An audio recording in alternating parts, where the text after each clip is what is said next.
señoras, ¿no? Es de verdad. Bueno, Las ceñitas. hoy día vamos a presentar a Marco, que viene a hablar también de este libro, ¿no? La Marcha del Fin del Mundo. Un libro que recrea sus inicios también como periodista y su primer encuentro rarísimo con Alejandro Toledo, marcado por el infortunio. Marcado por la locura, en verdad, ¿no? O sea, yo no sé qué es este libro. O sea, yo creo que lo digo además en el libro. No tengo idea si es un libro periodístico, es un libro de memorias, pero es una especie de pseudonovela de no ficción. No sé qué es. ¿Qué edad tenías cuando...? 20. 20 años. Al inicio del año tenía 20. O sea, al inicio tengo 20, termino con 21, ¿no? Digamos. Eso es ¿Y te acuerdas más o menos de ese Marco? Que en este caso, si no Marco digamos el... O sea, me he visto obligado a recordar ese Marco para hacer este libro, ¿no? Porque también...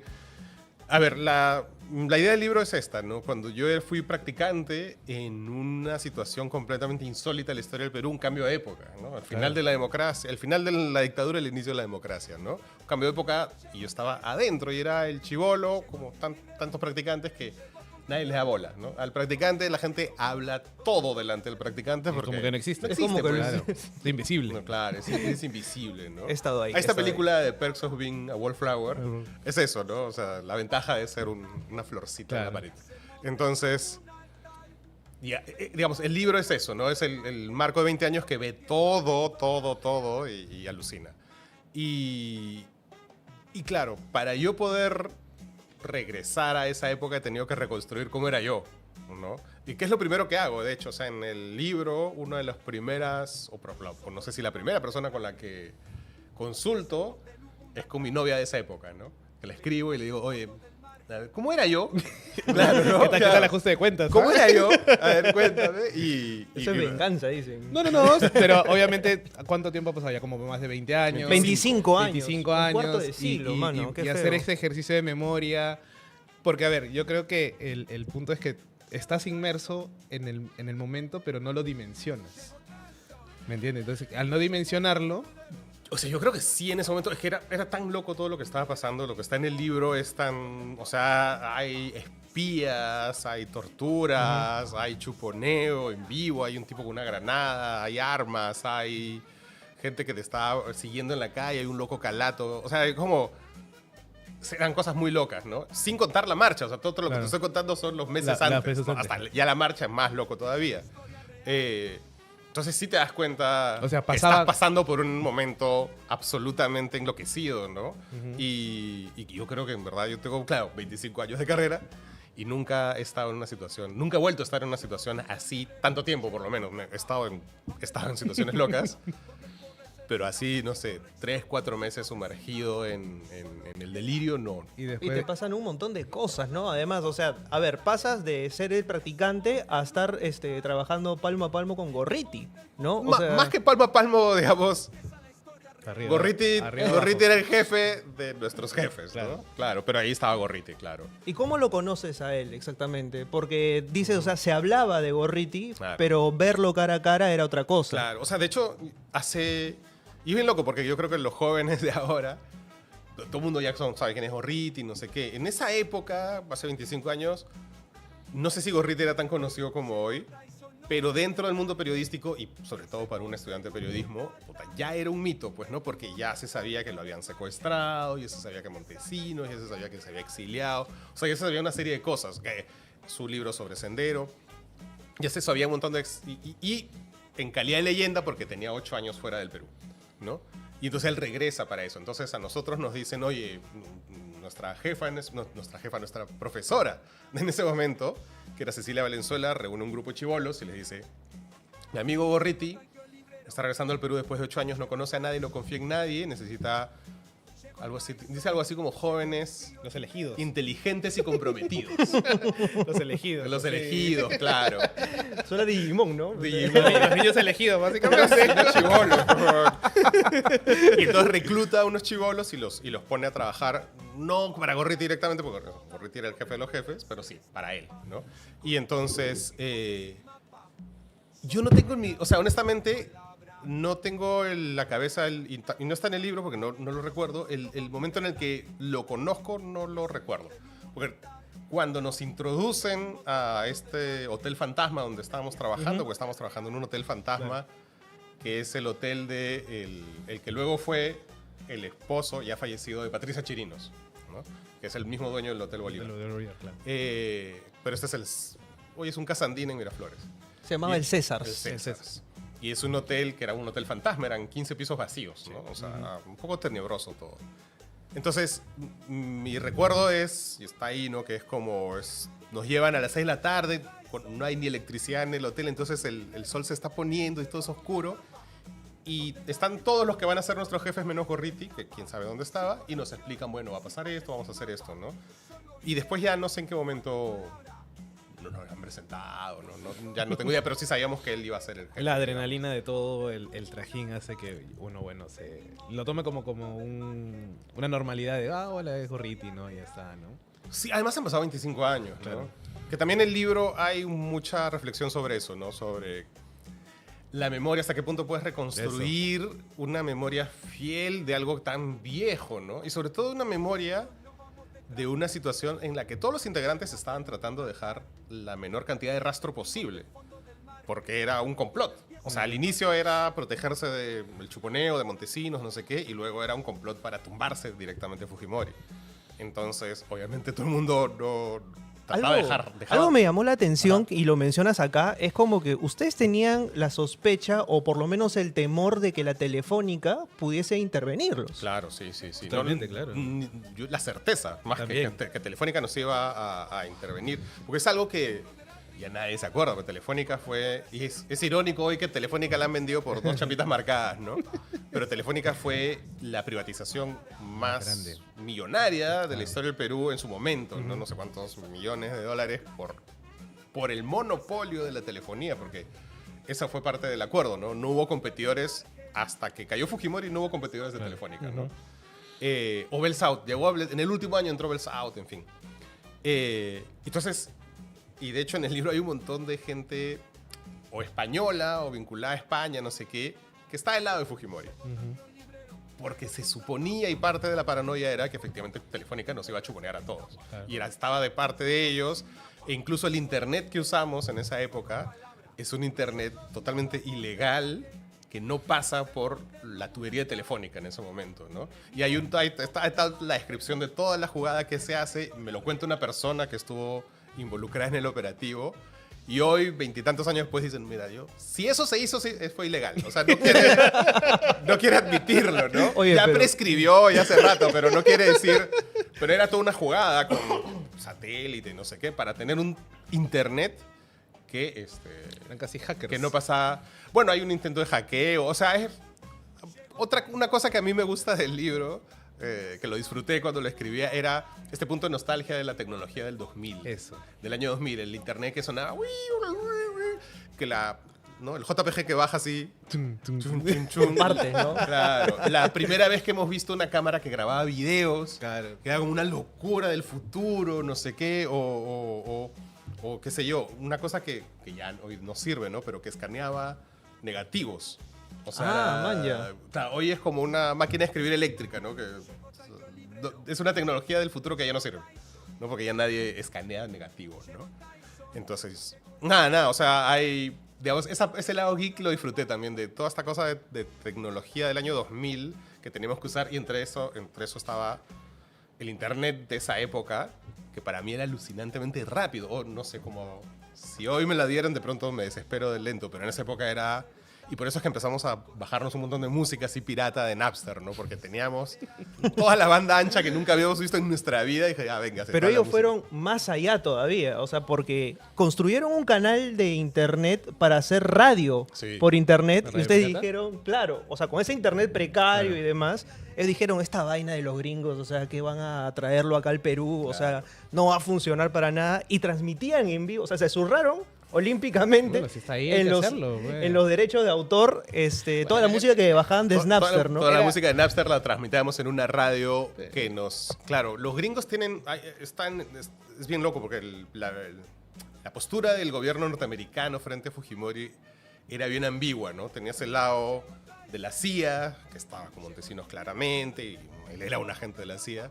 Y luego tenías el otro lado más de la época Bill Clinton, más caviar si quieres, que quería que se recupere la democracia en el Perú. Entonces, ese lado de los gringos, del gobierno gringo, le regala a Toledo, a Gorriti, no sé quién, pues eso, un aparato para poder transmitir radio, o sea, podcast, pues, bueno, pero no existía Claro. eso. O sea, el podcast antes del podcast, ¿no? Que era la radio, La básicamente. radio, claro, pero por internet, Claro. ¿no?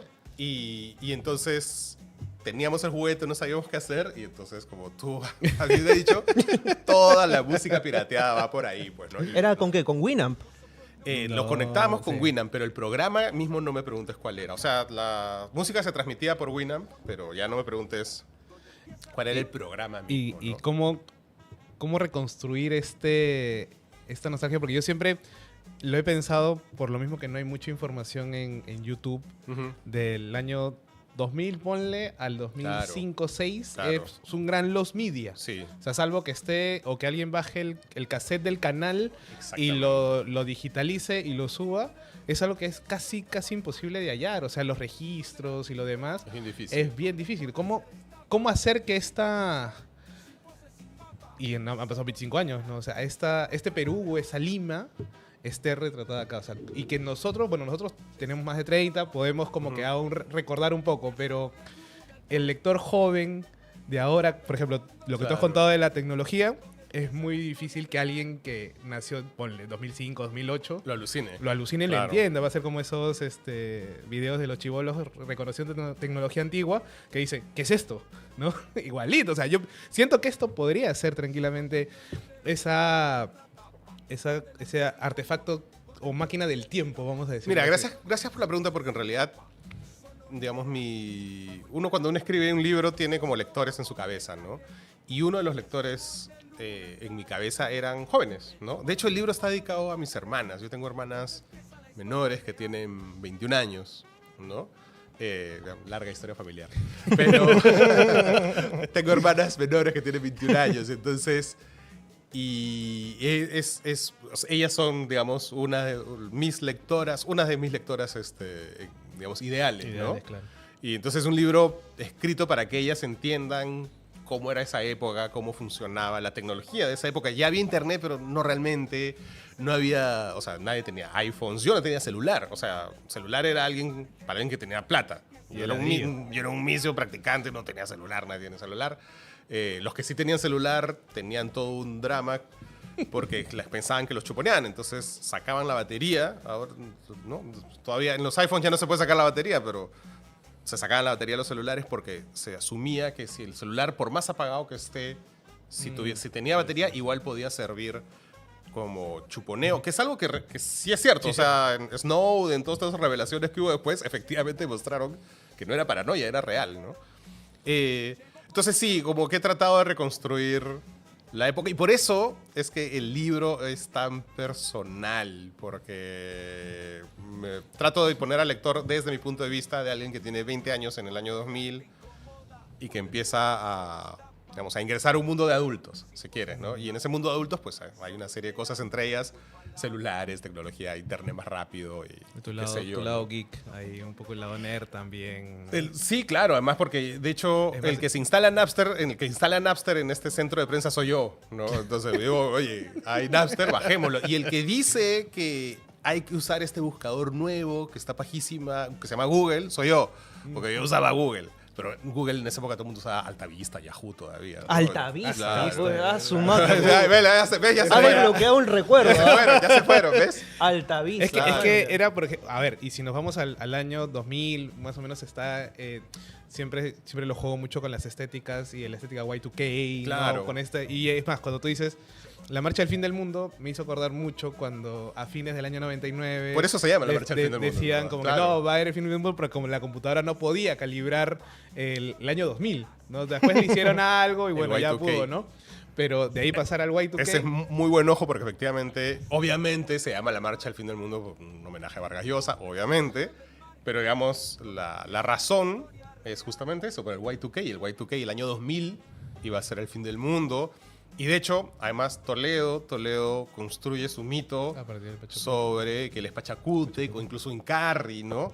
El cierre del Pachacuti, del ciclo andino, no sé qué, el milenarismo, toda la vaina. Entonces, hay una sensación de fin del mundo, pero también es el fin del mundo de ese Perú, ¿no? El fin de nuestro mundo, Claro. de ese Perú que se estaba desmoronando, ¿no? Hay que recordar que ese Toledo se asumía como indigenista, Claro, ¿no? claro. O sea, y era una Elian que caía mejor que como terminó, definitivamente, Claro, pues, ¿no? Elian parecía, o sea, ellos dos eran como el sueño de un marquetero político, pues, ¿no? El cholo indígena que salió de la nada y terminó profesor en Harvard, en Stanford, no sé qué, casado con la gringa que habla 4 idiomas, uno de esos idiomas es el quechua, o sea, es como perfectos, ¿no? O sea, marqueteramente, ¿no? Desde un punto de vista del marketing político son perfectos, ¿no? Y por supuesto ya debajo de eso pues estaba todo lo demás, Después se sabría, ¿no? Todo lo que venía. Era la después. punta del iceberg, nada más. Claro, pero todo, pues. no había Demasiado puntadas- perfecto para no, ser no verdad. había puntadas sin hilo. Claro, no había puntadas demasiado sin- perfecto para ser verdad. No, y aparte, claro, como tú dices, esto del fin del mundo, del mundo que veníamos de la dictadura, cómo cae, o sea, después de los Vladivideo. Esto es, claro, la Es marcha- justo antes de los Vladivideos. Justo antes de los Vladivideo. Claro. O sea, todo el armazón político en una situación, en un país que vivía pues a partir de los diarios Chicha, que vivía Que a ver si lo encuentro. cómo plantear la estructura de algo que... Porque en la televisión la vemos muy lejana. O Claro. sea, como que es lo que me dice la televisión hasta cierto punto es Claro. mi realidad, Ujú. ¿no? Ya sea en entrevistas, ya sea en programas políticos y todo lo demás, es la realidad lo que mantiene los informes y todo. No como ahora que el internet masifica y diversifica también todo, ¿no? Pero de alguna otra manera es ese mundo que yo hoy ya lo veo súper lejano y súper loquísimo. Diría los locos años early 2000, ¿no? Claro, Es los una locos años hibris, 2000, son los locos años 2000. una ¿no? hibris, pero increíble de ver qué cantidad de gente que hoy hasta hoy es política, ¿no? Claro, no, o sea, creo que parte de la gracia del libro es que digamos, el 90% de los personajes políticos Ujú. que aparecen en el Siguen libro acá. siguen hasta hoy, claro. Y los otros es porque se han muerto, ¿no? Entonces, eso es bien interesante, o sea... En el libro aparecen Acuña, Luna, ¿no? O sea, claro, son sus inicios. Claro. Sus inicios de villanos. ¿No? Porque, Sus historias porque de origen, se eso. cuenta La exactamente precuela, es la precuela. lo que- la precuela, porque yo mismo me había olvidado, o sea, yo mismo me había olvidado del rol que ellos tuvieron. Y bueno, una cosa que he hecho es como tenía un montón de bases de datos, claro, no hay que confiar en la memoria, entonces conseguí archivos periodísticos de la época para reconstruir, no sé qué, y tenía, pero así, no sé cuántos, 300 páginas de diarios, no sé qué, no sabía qué hacer, no sabía cómo ordenarlas. Inteligencia artificial. Pinpoint, que es la inteligencia artificial de periodistas para Google, la subí allí, no sé qué, y de pronto así empezaba y... A ver, ¡puc! Salió Acuña y ¡puc! Salieron Luna y dije, no, ya lo voy a meter. No, claro, porque era como... Además en un rol, no quiero spoilear, pero en un rol al final de todo, maleado, pues, ¿no? Maleado y que ya deja ver lo que son ahora, ¿no? Claro. Entonces sí, es un poco de la precuela de los villanos. Hablando de villanos, aparece González Posada. O sea, Aparece y en de un momento hecho, González Posada. esta cuestión de que el practicante es invisible y nadie lo ve, aparece y alguien le dice a Marco, oye, ¿no sabes quién acaba de bajar del piso 16? González Posada, le dice. Y claro, González Posada era el aprista que en ese momento estaba mediando contra una conspiración que se decía venía directamente de París, por Alan García, Claro, ¿no? Claro, porque el gobierno de... O sea, en esa época decir aprista era casi como decir terrorista. O sea, la gente se ha olvidado, pero durante todo el gobierno Fujimori era... con justa razón, porque el gobierno de Alan I nos había dejado en la miseria absoluta, claro. la violencia, ¿no? Pero decir aprista era como decir terruco. Entonces, y la forma más fácil de descalificar a alguien, así como hoy la forma más fácil es caviar, no sé qué, ¿no? La forma más fácil en esa época de descalificar a alguien era a este candidato, detrás de él está Alan García, ¿no? Y así se habían bajado a Andrade y así se habían bajado a Castañeda, que eran los dos candidatos opositores que cayeron y que luego ya por eso Toledo subió, ¿no? Entonces, efectivamente, en uno de los momentos iniciales del libro, vemos que baja González Posada y nos da la paranoia a nosotros también, porque nosotros también nos habíamos comido los cuentos de Fujimori, no sé qué, Entonces Alan está detrás de O sea, si era verdad. Toledo. Si era verdad, algo así. Claro, exactamente, sí es verdad. Y ahí empieza una parte de... que creo que atraviesa el libro de hasta qué punto... qué es la verdad, qué es la mentira en la política, hasta qué punto, qué sé yo, las campañas de desprestigio son campañas de desprestigio, pero porque hay una media verdad, ¿no? Entonces, claro, la mentira más eficaz es la media verdad. Totalmente. ¿No? Entonces te basas en algo y eso ya lo sacas de ahí. Entonces, hay un poco de pérdida de ingenuidad también, ¿no? Porque, claro, en esa época eras o fujimorista o antifujimorista, no había más. Y empezar a conocer los grises, eso es la lección, es una de las lecciones que sale de ahí, ¿no? Algo que a mí me sorprende, por ejemplo, es como que tú siempre asocias a esta primera etapa de Toledo como que muy con Carlos Bruce, ¿no? Muy con Techito. Y entiendes acá el por qué. O sea, ¿qué es lo que pasa? O sea, Techito era de ADEX. Y ADEX pertenecía a los industriales peruanos. ¿Y qué es lo que pasa? Ellos se oponían básicamente a Fujimori y quisieron darle su apoyo a Toledo porque Fujimori pues prácticamente entregó el país a la CONFIEP. Claro. Y le había dejado todo el poder a este gran grupo de empresarios poderosos, pero le había dado totalmente la espalda a los industriales peruanos. Y Techito ahí le dice, ¿sabes qué? Creo que aquí hay una oportunidad para poder financiar la campaña Claro. y sacar a Fujimori, ¿no? Claro, lo que te dice que no todo era rollo democrático, ¿no? Claro, sí, Habían sí, rollos sí. económicos también, ¿no? O sea, digamos, los empresarios no se mueven por amor a la democracia, se mueven porque, oye, este gobierno le está dando todo, pues eso, a la inversión extranjera y a los empresarios más grandes y nosotros que somos los exportadores, nada. Entonces, vamos con el otro, ¿no? No, y ahora, ¿cómo pensar la posibilidad de ese constructo llamado Alejandro Toledo a partir Uy. de todo eso hoy? O sea, este libro es menos sobre Toledo y más sobre todo lo demás, ¿no? Obviamente Toledo es central, Claro. porque es la figura y qué sé yo. Pero Toledo desde el inicio más o menos te vas dando, o sea, al menos yo y en el libro, el personaje, mi personaje si quieres, o sea, mi visión, más o menos te empiezas a dar cuenta, oye, ya, este no es el... Uy, Se desmayó. Vamos a dejarlo acá, bonito. Se desmayó Toledo, ¿no? Fue sin máscara a la marcha, miren. Claro. O sea, Toledo no es Pachacútec idealizado, que tenía mucha gente. Todos los que éramos antifujimoristas, tampoco era qué sé yo, un poco lo que no era el terrorista que te decía Montesinos, porque Montesinos te decía que era un terrorista, pero en medio está el verdadero Toledo, que era una desgracia de ser humano. Y eso, ¿cómo reconcilias tus ideales políticos con la realidad, ¿no? Que es lo que pasa siempre. O sea, tienes un ideal político de quiero creer en este candidato, ¿no? Quiero que este candidato gane, quiero que este candidato se tumbe a este huevón que es mi enemigo. Pero luego este candidato es un ser humano y probablemente sea una mierda de ser humano, como pasaba con Toledo, ¿no? Entonces, ¿qué haces? La política no es tan sencilla, nunca es sencilla, ¿no? En los años 90 parecía sencilla porque eso, tenías el fujimorismo y el antifujimorismo y ya está, es fácil, digamos. Era fácil elegir. Y al menos para mí, una lección de esto era la polarización en que estos son los buenos, estos son los malos. Es un error, es mentira, no te lleva a nada. Y los peruanos hemos seguido polarizados el resto de este siglo, digamos, ¿no? Creo que en estos últimos años ya menos, ¿no? Ha habido tanto desencanto en estos últimos años que ya hay mucho menos ganas de creer en algún político, ¿no? Pero bueno.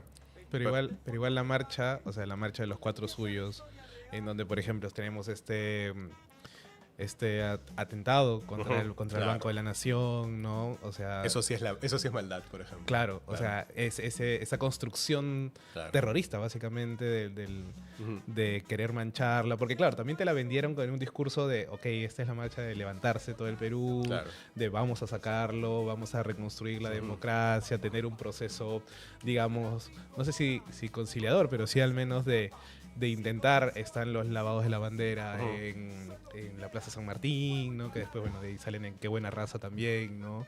Entonces, toda esa efervescencia, de alguna otra manera tú, bueno, imagino que la gente lo verá cuando lo lea, dirá, pucha, ¿qué tanto era real esto y qué tanto...? O sea, yo creo que la efervescencia de la gente era real, ¿no? O sea, Claro, por supuesto, el la gente ergón, se la compró, energía. la gente digamos, trató y se le impidió el régimen de muchas formas de llegar a Lima para hacer la marcha. O sea, digamos, eso era, había un ideal, ¿no? Había un ideal y la gente se lo compró y mucha gente se jugó la vida, en verdad. Entonces, y hay gente que perdió la vida, Sí, ¿no? claro. Los 6 vigilantes. Y ojos.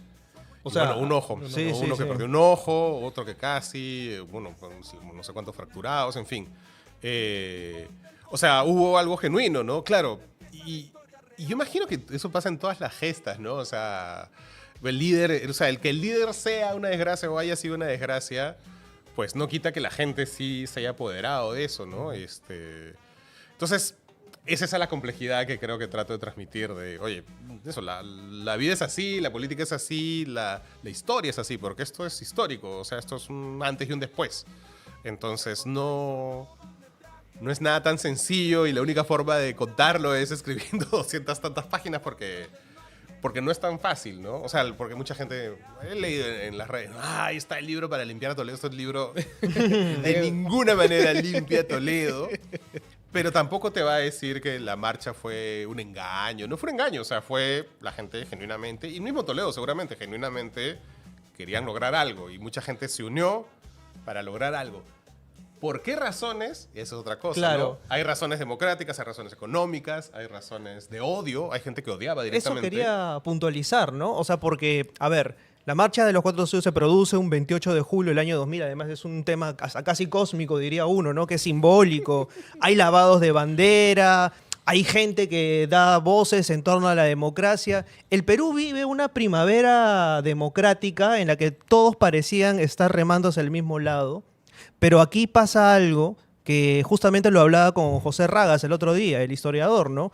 Él me decía, por ejemplo, cuando se marcha en torno a la estatización de la banca contra Alan García, Vargas Llosa cree realmente que la gente está marchando por sus las ideas de Mises, de Hayek, ¿no? Dice, estamos cambiando al Perú, ¿no? Y hay un discurso, ¿no? Yo grandilocuente, ¿no? Dice, la propaganda oficial dijo que aquí solo vendrían 4 banqueros y algunos pitucos. Y yo veo en este mar de cabezas que se pierden en la noche que ojalá hubiese más banqueros, así lo dice todavía, porque si no sería un país más próspero, ¿no? Y claro, luego de todo esto, uno pensaría, oye, Perú está consolidando un discurso anti-Fujimori, antidictadura, antiautoritarismo, pero la historia nos demuestra que 16 años después no logramos consolidar absolutamente nada de eso y que la efervescencia por la marcha de los Cuatro Suyos, por decapitar completamente al fujimorismo, no funcionó del todo, sino que se camufló y que se infiltró en el poder para sabotearlo desde adentro sin consolidar realmente una oposición fuerte, ¿no? O sea, yo creo que este libro también es un poco ese pecado original, ¿no? El pecado original de la democracia. O sea, aquí nace, esta es la partida de nacimiento, digamos, de la democracia peruana, que ya murió, o sea, que ya no existe, ya no tenemos democracia, y es por eso digo que es la despedida de la democracia. O sea, este libro es mi despedida de lo que fue la democracia peruana RIP, que duró 16 años, 2001 al 2016, y de ahí todo se empezó a descascarar hasta como estamos ahora. Y claro, aquí tienes un poco el pecado original, ¿no? Digamos, tienes la gente de izquierda más progresista y la derecha liberal también, trabajando codo a codo, bien, pero luego pues tienes las pequeñas cositas, las mezquindades, la decadencia del mismo personaje que era el líder, los intereses, se roban el millón de Soros. Entonces, todo eso es como parte de eso. Había una entraña que no fue la ideal, se construyó la democracia con pies de barro y ya se cayó. Como casi todo en la historia del Perú, Claro, además. O sea, exactamente. es como un eterno... Si nos vemos a lo mesiánico que fue la instrucción o la introducción que hizo Toledo, ¿no? Como él siendo esta idea del Pachacute mesiánico, que es una larga tradición, o sea, estuvo todo tan perfectamente colocado que la larga tradición mesiánica en Claro. el pensamiento del Perú terminaba con él, ¿no? Claro. Pero también en el había año 2000, además. Claro, en el año 2000, con todas las profecías que si se acababa o no se acababa el mundo y demás, pero además es la larga tradición también de la pugna por el poder infructífero que siempre se ha tenido.